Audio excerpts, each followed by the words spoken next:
Hi అండి. Welcome back to my channel. ఈ video చూడగానే చాలామందికి చిన్నప్పటి మధుర జ్ఞాపకాలైతే గుర్తుకొస్తాయి. చిన్నతనంలో మనం ఎంతో ఇష్టంగా తిన్న నువ్వుల జీడులను చాలా ఈజీగా, సింపుల్గా ఫస్ట్ టైం ట్రై చేసే వాళ్ళు కూడా చేసే విధంగా ఈ వీడియోలో చూపించబోతున్నాను. సో లాస్ట్ వరకు తప్పకుండా చూడండి. అండ్ ఎంతమందికి ఈ నువ్వుల జీళ్ళు అంటే ఇష్టమో నాకు కమెంట్ సెక్షన్లో కమెంట్ చేయండి. ఇంకా లేట్ చేయకుండా మనం ప్రాసెస్ని అయితే స్టార్ట్ చేసేద్దాము. ముందుగా స్టవ్ మీద ఒక లోతుగా ఉన్న గిన్నె పెట్టుకొని 1 కప్పు బెల్లం తురుము, అలాగే పావు కప్పు వరకు నీళ్లు పోసి బెల్లం అంతా కరగనివ్వాలి. చూడండి, బెల్లం అన్నది మనం తురుము తీసుకుంటే కనుక త్వరగా కరిగిపోతుంది. అదే ముక్కలు కనుక తీసుకుంటే కొంచెం టైం అయితే పడుతుంది. కాబట్టి మనం ఏదైనా గరిటె తీసుకుని కొంచెం తిప్పుకుంటూ అలాగా మనం ఈ బెల్లం అంతా కరగనివ్వాలి. సో బెల్లం ఇలా అంతా కరిగిన తర్వాత ఈ బెల్లాన్ని మనం ఒకసారి ఫిల్టర్ చేసుకోవాలి. మీరు ఆర్గానిక్ బెల్లం యూస్ చేస్తే ఫిల్టర్ చేయాల్సిన పని లేదు. అదే నార్మల్ బెల్లం అయితే కనుక అందులో రాళ్ళు, నలకలు ఉంటాయి. కాబట్టి బెల్లం కరిగిన తర్వాత నేను చూపించిన విధంగా ఫిల్టర్ అయితే చేసుకోవాలి.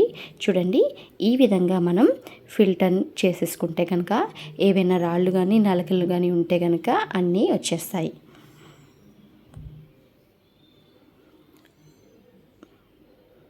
ఇప్పుడు ఇలా ఫిల్టర్ చేసుకున్న బెల్లం పాకాన్ని మళ్ళీ స్టవ్ మీద పెట్టుకొని మీడియం ఫ్లేమ్లో లేత ఉండ పాకం వచ్చే వరకు ఉడికించుకోవాలి.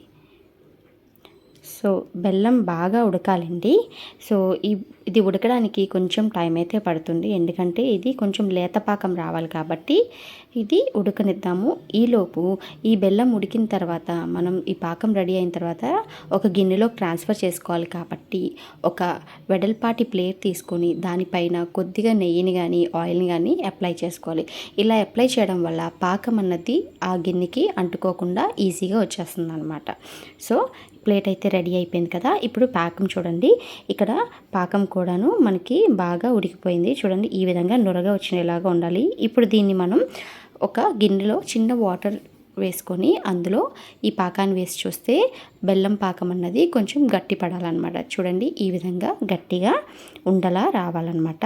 ఇలా వస్తే పాకం అన్నది రెడీగా అయిపోయినట్టే. ఇప్పుడు మనం దీన్ని ఇందాకలా మనం పెట్టుకున్న ఒక ప్లేట్లోకి ట్రాన్స్ఫర్ చేసేసుకోవాలి. ఇప్పుడు ఈ పాకం అన్నది కొంచెం చల్లారనివ్వాలి. ఈ పాకం మొత్తం కూడా బాగా దగ్గరగా చేసుకుంటూ రూమ్ టెంపరేచర్ వచ్చే వరకు మనం ఇలా కలుపుకుంటూ ఉండాలి. అండ్ ఇది మనం చేతి పట్టుకొని చేసే విధంగా ఉండాలన్నమాట. చూడండి, ఇది ఇలా స్టిక్కీగా అయిపోతుంది. కొంచెం మనం ఇలాగా కలుపుకుంటూ చేస్తే కనుక మనకి కొంచెం త్వరగా చల్లారుతుంది. ఇప్పుడు మన చేతికి నెయ్యిని కానీ నూనె కానీ అప్లై చేసుకొని మనం దీన్ని ఇలాగా కలుపుకుంటూ ఉండాలి. ఈ విధంగా చేయాలి. ఇది గట్టిగా పడితే మాత్రం అసలు చేయడానికి వీలుగా ఉండదన్నమాట.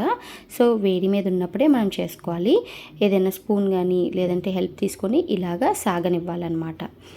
సో ఈ విధంగా అవుతున్నప్పుడు మనం ఏం చేయాలంటే ఒకేసారి చేత్తో తీసుకొని నేను చూపిస్తున్న విధంగా సాగదీస్తూ మళ్ళీ ఫోల్డ్ చేస్తూ మళ్ళీ సాగదీస్తూ మళ్ళీ ఫోల్డ్ చేస్తూ ఈ ప్రాసెస్ని కంటిన్యూ చేయాలన్నమాట. ఇలా మనం ఒక 10 నుంచి 12 నిమిషాల వరకు అయితే మనం ఇదే ప్రాసెస్ని కంటిన్యూ చేయాలి. ఇలా చేయడం వల్ల ఏమవుతుందంటే బెల్లం అన్నది మనకి డార్క్ కలర్లో ఉన్నది కదా, అది మనకి లైట్ గోల్డెన్ కలర్ వచ్చినంత వరకు మనం ఈ ప్రాసెస్ని అయితే కంటిన్యూ చేసుకోవాలి.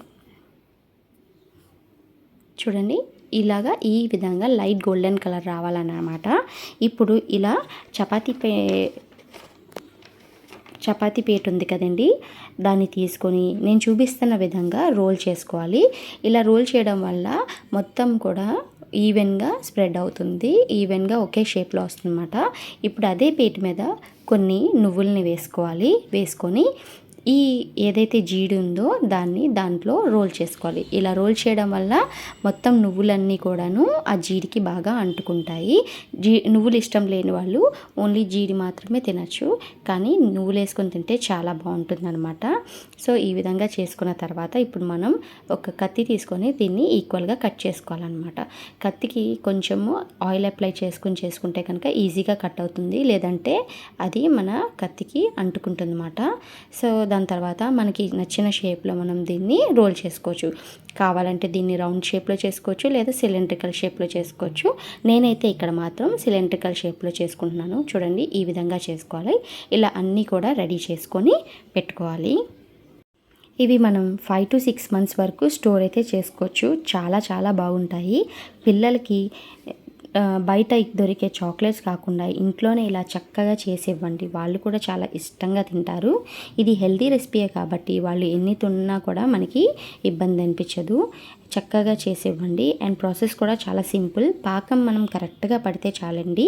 సో అందరూ తప్పకుండా దీన్ని ట్రై చేయండి. అలాగే మీకు ఎలా నచ్చిందన్నది కమెంట్ సెక్షన్లో కమెంట్ చేయండి.